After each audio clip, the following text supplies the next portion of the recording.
အားလုံးပဲမင်္ဂလာပါဒီနေ့ကတော့ကျွန်တော်ငါးတွေအများကြီးဖောက်မယ်ပေါ့နော်နောက်မှရှိရဲ့ဒီ reference တွေပေါ့နော်အများကြီးဖောက်မယ်ဒီဗီဒီယိုရဲ့နောက်ဆုံးမှာ giveaway လုပ်ပေးမယ်ပေါ့နော်အရင်ဆုံးအားကနေမှထည့်ရမယ်ဘယ်နိုင်ရဲ့6ပေါ့နော်ဘယ်နိုင်ရဲ့6ကိုကျွန်တော်ပြင်ဆင်တယ်ပေါ့နော်ဒါကတော့ကျွန်တော်လက်ဆောင်ရလာရဲ့ဘယ်နိုင်ရဲ့6ပေါ့နော်အဲမှုတွေရှိတယ်အဲ့တော့ဒါကိုတေချာပြန်ဆေးရမယ်ပေါ့တေချာနှံ့အောင်လို့ပေါ့စီလေးလိုက်ခံရမယ်ပေါ့နော်ဒီကျစားလက်တဆုပ်လောက်ပေါ့နော်စားလက်တဆုပ်လောက်ထည့်မယ်ပြီးကြရင်နိုင်ဝဲလောက်စိန်ရမယ်ပေါ့နော်စားလေးပျော်သွားအောင်လုပ်ပြလိုက်ပေါ့နော်ခုကျွန်တော်ဖောက်မဲ့ကောင်တွေလိုက်ပြမယ်ပေါ့နော်ဒီကောင်ဖောက်မယ်ဒီကောင်လေးဖောက်မယ်အဲ့ကောင်လေးချင်းလေးချက်ရှိုးကြည့်လိုက်ကျွတ်စင်နော်ဒီကောင်ဖောက်မယ်ဆောင်းမှလည်းနော်တန်ထွက်နေဘာလို့ဆောင်းလဲ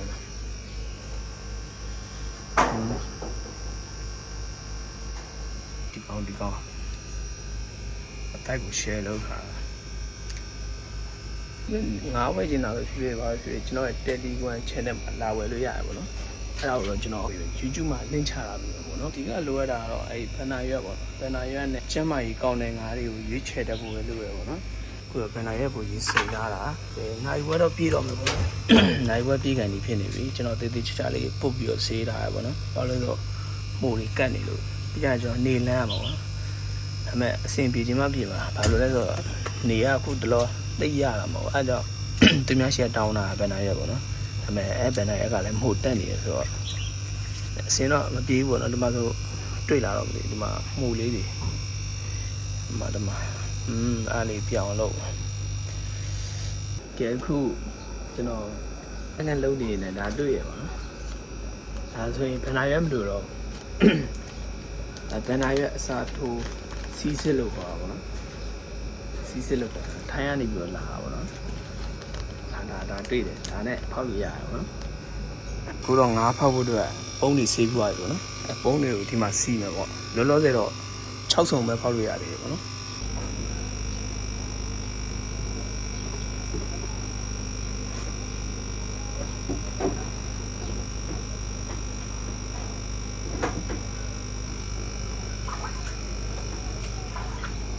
ပြီးတော့ကြီးဖြည့်မယ်ပေါ့နော်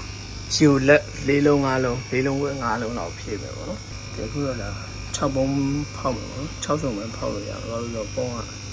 6ပုံပဲလောက်တော့ကျန်တဲ့ပုံတွေကမရှိသေးဘူးဆိုတော့စားကြမ်းထည့်မယ်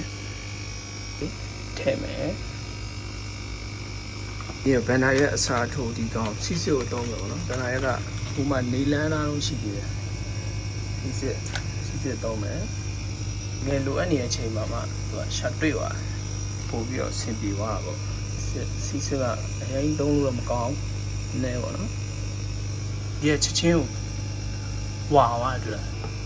ဘန်နာရနဲ့တွဲတော့ပိုကောင်းတယ်သူကြီးကတက်လို့ဖြစ်အနေပဲကျန်တော့ချက်ချင်းအယောင်လေးတွင်းစင်တာပြီးတော့ divider တွေထည့်မယ်ဟို9ဖမ်းမယ်6កောင်ဆိုတော့အထီးတွေပဲဖမ်းတာပေါ့နော်အရန်လာကလင်းဖြစ်လူနီးပါးကောင်းနေပြီဖောက်မှာပေါ့နော်အဲ့ပြီးရင်တော့အဖုံးတွေကိုပြန်ပိတ်ထားလို့ရပြီတနားရီလောက်ထားလိုက်မလုံးနဲ့ဖိုက်တာအထီးကိုသူ့ရဲ့ဟိုနယ်နိမိတ်တစ်ခုရှိသွားတယ်လို့ထင်သွားအောင်လို့ကျွန်တော်ကထားရလိုက်ပါနော်အဲ့ဒီမှာအမှားလည်းတော့မထိန်နဲ့ဘာမှမလုပ်နဲ့ဒီတိုင်းပဲထားအဲ့တော့ကျွန်တော်နောက်တနားရီလောက်ဓာတ်ဆောက်မယ်ပေါ့နော်တနားရီပြီးရင်ကျွန်တော်အမှားကိုအထီးနဲ့မိတ်ဆက်ပေးမယ်ပြီးကြရင်တ냐လွတ်ထားမယ်ဒါပဲပေါ့နော်ဒီနေ့ကတော့ဒုတိယမြောက်နေ့ပေါ့နော်အမှားထည့်ပြီးသွားပြီအဲ့ဗီဒီယိုကိုကျွန်တော်မရိုက်ထားမိလိုက်ဘူးပေါ့နော်ချက်ကြည့်ပဲအတိုက်ဆောက်ထားလားမဆောက်ထားလားတိုက်ဆောက်ထားရနော်ဒီမှာအမကလည်းဖိုင်ယိုလေးနည်းနည်းတင်းနေပြီဒီကောင်လည်းဆောက်ထားပါတော့ကောင်လည်းဆောက်ထားတယ်စီးစစ်ကအရန်ကောင်းတယ်အဲ့တခုစီးစစ်ကတော်တော်ကြိုက်တယ်ပေါ့နော်စီးစစ်ကလုံးဝဘန်နာရွက်တက်ဆိုင်ပဲနည်းနည်းလေးပူကောင်းတယ်ဒါပေမဲ့ဘန်နာရွက်လည်းကောင်းပါလေဘန်နာရွက်ကြီးပဲသုံးလက်အဆင်ပြေတယ်ဒါပေမဲ့စီးစစ်ကကျတော့ပတ်စံပေးဝယ်ရတာပေါ့နော်ဘန်နာရွက်ကျတော့ကျွန်တော်တဘာဝထဲမှာအလကားရဆိုတော့ပို့ပြီးတော့ကြိုက်တယ်ပြင်တူလောက်ပဲပေါ့နော်အာနိတန်တော့အရင်တော့မကွာဘူး မတွဲသွင်းတော့ပိုကောင်းတယ်ဒီကောင်ကဒီဗိုက်တာမရှိလို့ဒီတိုင်းထည့်လိုက်တာပေါ့နော်ဒီမှာငမဟိုးပဲရအောင်အထီးပေါ့နော်ခုလိုမလို့သေးခင်တခုလောက်မှအစာအရင်ကျွေးရမယ်ပေါ့နော်အစာကိုကျွန်တော်တို့အာဟာရရှိတဲ့ရေတီတို့ရေပိုးကျွေးပိုကောင်းတယ်အစာကြောင့်မကျွေးတာပိုကောင်းတယ်ပေါ့နော်အဲ့တော့ရေတီကရှိတယ်ရေတီကရှိပြီးသားဆိုတော့ရေတီကျွေးမယ်ပေါ့နော်နည်းနည်းလေးယူလိုက်ယူသွားရင်ထည့်လိုက်ထည့်သွားရင်သူအဖုံးလေးပြန်ပိတ်ပေါ့နော်ဒါရေတီကျွေးတယ်ဘူးလေးပေါ့နော်ထားမယ်ကျွန်တော်ငါးတွေကိုဒီလိုပဲကျွန်တော်ကျွေးတယ်အဲကျွန်တော်ဘူးကိုရှိတ်မယ်ပေါ့နော်လှုပ်မယ်လှုပ်ပြီးတော့ကျွန်တော်လိုလေးကျွေးတာပေါ့နော်အထီးကိုနည်းနည်းပဲကျွေးနော်အမားကိုနည်းနည်းပိုကျွေးပေါ့နော်အဲ့ဒါဆိုအမားနည်းနည်းပို့ပြီးတော့ပင်မန်းလိုက်မယ်ပေါ့နော်ဒါပေမဲ့ပင်မန်းတာတော့နှစ်ကောင်လုံးကတော့မကွာပါဘူးဒါပေမဲ့အဲ့လိုအထီးကိုအရန်ကျွေးလို့မရအောင်အထီးကအရန်စာဝဝိုင်းသူကအလုံးမလုံးတော့ဘူး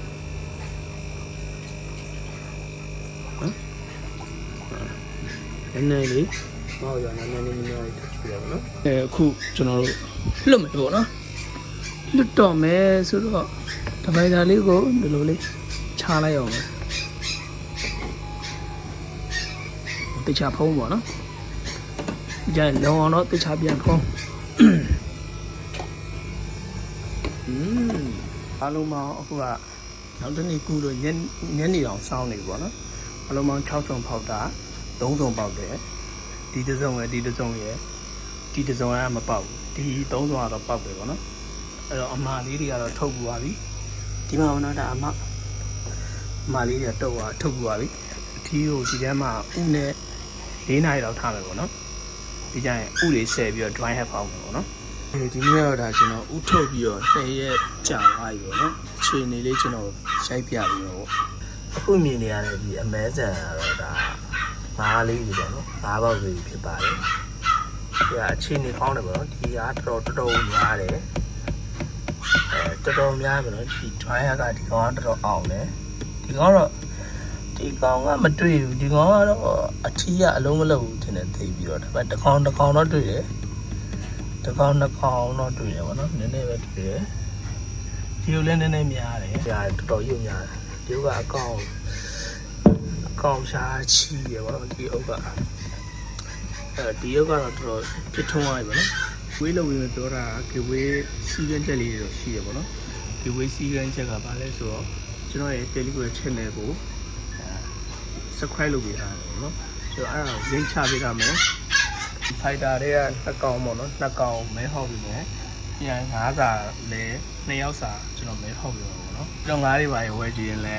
ကျွန်တော်ရဲ့အဲ့ Telegram channel မှာလာဝယ်လို့ရတယ်ဆိုင်လာဝယ်ခြင်းတဲ့လူတွေကတော့ရန်ကုန်တိုင်းဒေသကြီးရွှေပြည်သာမြို့နယ်ပလဲလန်းဆိုမှတ်တိုင်ပေါ့နော်10ရက်ကွာအဲ့ဒီဆွဲကပင်လမ်းတွေကကျွန်တော်ငယ်လေးစတိုးဈေးဆိုင်ဆိုရှိရဗျအဲ့ဒီမှာကျွန်တော်ဖွင့်ထားတာပေါ့နော်ကဲအားလုံးပဲကျေးဇူးအများကြီးတင်ပါတယ်ဗီဒီယိုလေးကိုကြည့်ရှုပေးရတော့